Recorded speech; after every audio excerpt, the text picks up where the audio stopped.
Origin TV, आवाम से अवाम तक। एक ही घर में दो बहनों की शादी हुई है। एक सगी बहन सौतन से भी बदतर कैसे बनी? जहर दे दो, मामा को आपने जहर क्यों नहीं दिया? ये तो आपकी मम्मा आप पे चीखती हैं, चिल्लाती हैं, पागल हो गई हैं, आप मतलब उन्हें जहर दे दो। मैं आपको खाला कहती थी ये सारी चीज़ें? हाँ जी।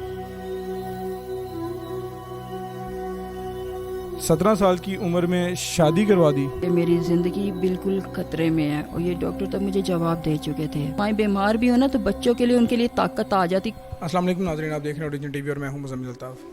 नाज़रीन, मेरे साथ जो ये खातून मौजूद है उनके साथ उनकी बेटी मौजूद है। ये स्टोरी करने का मकसद और इनके मसाइल आप तक पहुंचाने का मकसद, एक सगी बहन सौतन से भी बदतर कैसे बनी।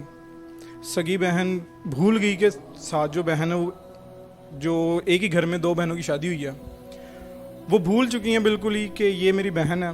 एक ही माँ के दो बच्चे हैं। क्या हुआ, किस तरह हुआ, किस तरह से इन्होंने ज़िंदगी गुजारी है और अपने बच्चों की किस तरह से मुश्किलात का सामना किया। वो जो दूसरी बहन है उन्होंने क्या क्या किया, किस तरह से वो एक बच्चों के जहन पलटा। बच्चे तो बच्चे होते हैं ना, जो बात एक दफ़ा कर दी, बड़ों को भी एक बात अगर 10 दफ़ा की जाए ना तो उनका जहन पलट जाता है। कहीं ना कहीं जाके इंसान नेगेटिव हो ही जाता है, पॉजिटिव हो या ना हो। उन्होंने किस तरह से क्या किया, इनकी ज़ुबानी जानते हैं उनसे। अस्सलाम वालेकुम। वालेकुम अस्सलाम। अच्छा, मैंने भी अब इंटरव्यू से पहले आपसे बात हो रही थी तो बता रहे थे कि आप दोनों बहनों की आपकी एक ही घर में शादी हुई है। उसके बाद जो आपकी बहन है उन्होंने बच्चों को कहा कि आपकी माँ ठीक नहीं है और ये वो सारी स्टोरी ज़रा बताएं क्या है। जी, असल में बात ये हुई कि लाइफ काफ़ी परेशानी में गुजरी है। हम दो बहनों के घर में शादी हुई और मैंने काफ़ी दूसरों को सपोर्ट किया। मेरी नहीं होती, उसकी भी नहीं होनी थी।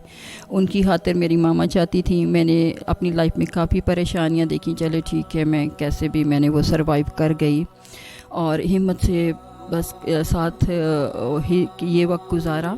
और एक टाइम ये आया कि ऐसा कि मेरे कुछ हालात ऐसे हुए कि मेरा घर वर बिक गया। काफ़ी शादी भी उनकी वजह से आपकी हुई उस घर में? उनकी वजह से भी, मेरी नहीं होनी थी तो उनकी भी नहीं, ये मेरी माँ की विश थी।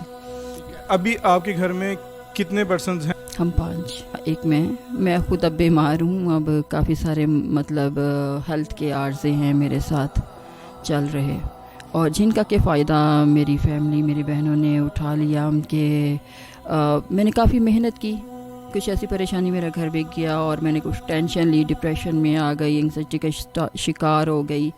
तो तब मुझे किसी ने भी नहीं पूछा। खैर उस चीज़ का फ़ायदा बहन पास थी, करीब आती रही, बच्ची थी, कम सिन थे, उसे बस ये कह दिया कि जी आपकी मामा पागल हो गई हैं, ये वो, हम आपका अच्छा चाहते हैं, देखो आपकी शादी कर देते हैं, आपने गुर्बत के हालात हैं यहाँ पे, आपका एक अच्छा हो जाएगा।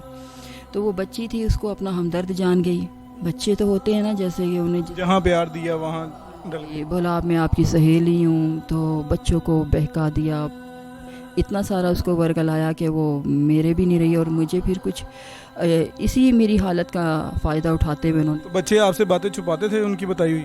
हाँ बिल्कुल, वो ये समझते थे कि ये तो है। वो तो कहती थी कि इन्हें जहर दे दो, मामा को आपने जहर क्यों नहीं दिया, ये तो तुम्हें चीखली चला रही, पागल है, इसे जहर दो। और बच्ची को कहती थी कि आप शादी कर लो और बेटे को कहा कि मैं तुम्हें पैसे देती, तुम घर छोड़ के भाग जाओ, ये मामा तो पागल हो गई है, तुम्हें तो पूछ ही नहीं रही है।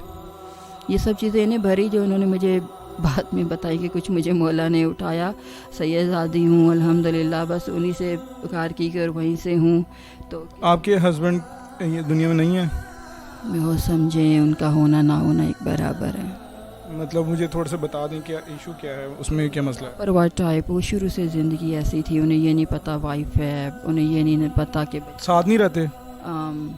साथ होना ना होना एक बराबर ही है। वरना मैं ये हालात में बीमार ना होती, मेरी बच्ची के साथ ऐसा सब कुछ ना होता। गैर जिम्मेदारी से एक मर्द का घर में होने के बावजूद, एक मर्द का घर में होने के बावजूद इस तरह उनके बच्चों बीवी का घर से बाहर आकर ये अपनी सारी दास्तान बताना, एक मर्द कहने के काबिल नहीं कहूँगा मैं उसे।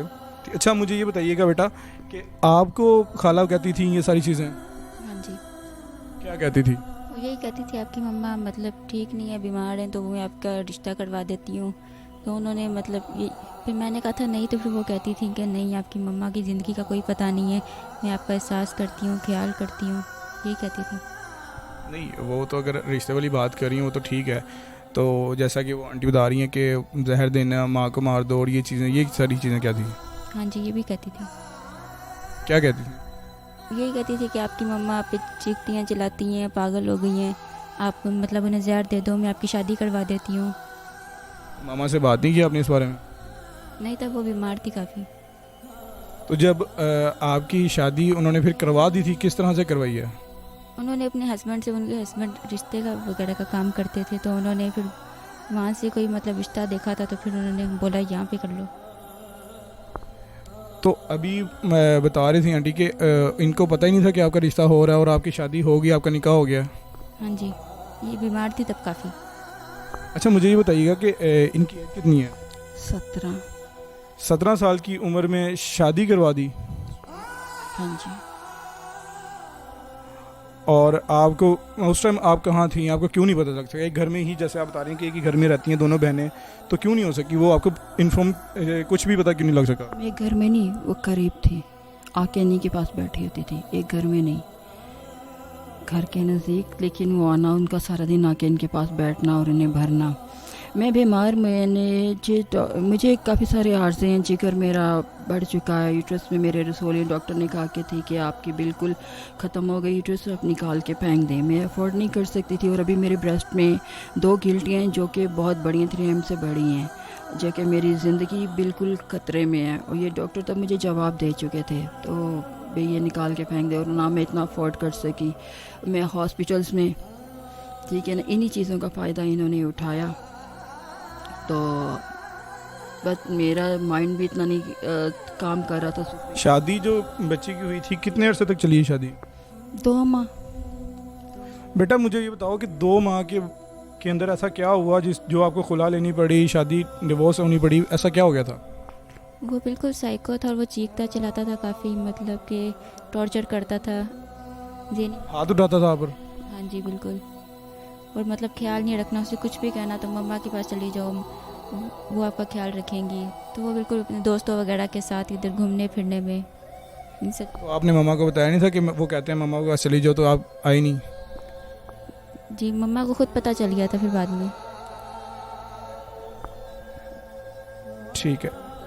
कि कोई बात आपने मामा से नहीं करनी, जाने से डराता धमकाता था, इसे पता नहीं, जो बताना इसने, ये बिल्कुल कमज़ोर, जो कि मेरा सबसे अच्छा बच्चा, हंसता बच्चा, सब कुछ यही था। उसने इतना इसके ब्रेन में वो डाला, दिमाग मेंटली थ्रेड, कि ये बिल्कुल खामोश हो गई थी, और अंदर ही अंदर ना खाना ना पीना ना कुछ, तो मेरे आके भी गुमसुम रहती थी। तो मुझे हो गया। आपके बेटे कितने हैं? एक ही बेटा है मेरा। वो क्या करता है? इससे 1 साल बड़ा है, उसकी क्या एज होगी?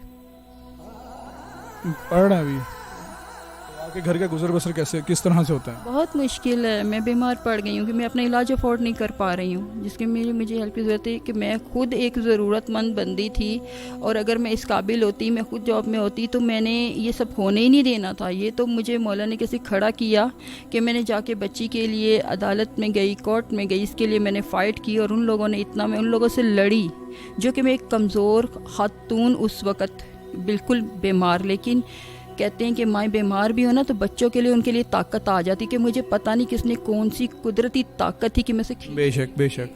और मैं लड़ पड़ी, एक चिड़िया भी लड़ पड़ती है जब उसकी औलाद पे आती है, तो मैं एक शेरनी बन गई, नहीं समझ आई कि मैंने किस तरह इसके लिए फ़ाइट की है। और मुझे तब मैंने अपनी जान की भी परवाह नहीं की, कि मेरी जान चली जाए, मैंने अपनी बेटी वहाँ से सलामत लेके आनी है। सब कुछ तो इसके साथ हो गया, लेकिन मैं इसकी जान नहीं गंवाना चाह रही थी। मुझे लग रहा था कि इसको बस उन्होंने ख़त्म कर देना, जिंदा भी नहीं होना।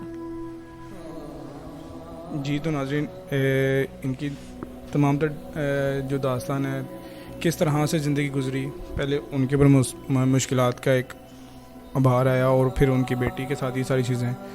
मेरे देखने वाले व्यूवर से एक ही दरख्वास्त करूँगा, आप जिस तरह से हो सके इनकी मदद कर दें, और नहीं कुछ हो सकता, कोई साहिब इस्तात लोग हैं जो ओहदों पर मौजूद हैं, वो इनके बेटे को अगर नौकरी पे लगवा सकते हैं वो कर दें। चलें इनका गुजर बसर ज़रा अच्छे तरीके से हो जाए। सैलाब वाले एक तरफ हैं, वो तो हैं ही हैं, उसके साथ साथ इस तरह के लोगों की भी ज़रूर मदद करें। इसी के साथ अपने होस्ट रमज़ान मिलता आपको दीजिए इजाज़त। अल्लाह हाफ़िज़ नासिर।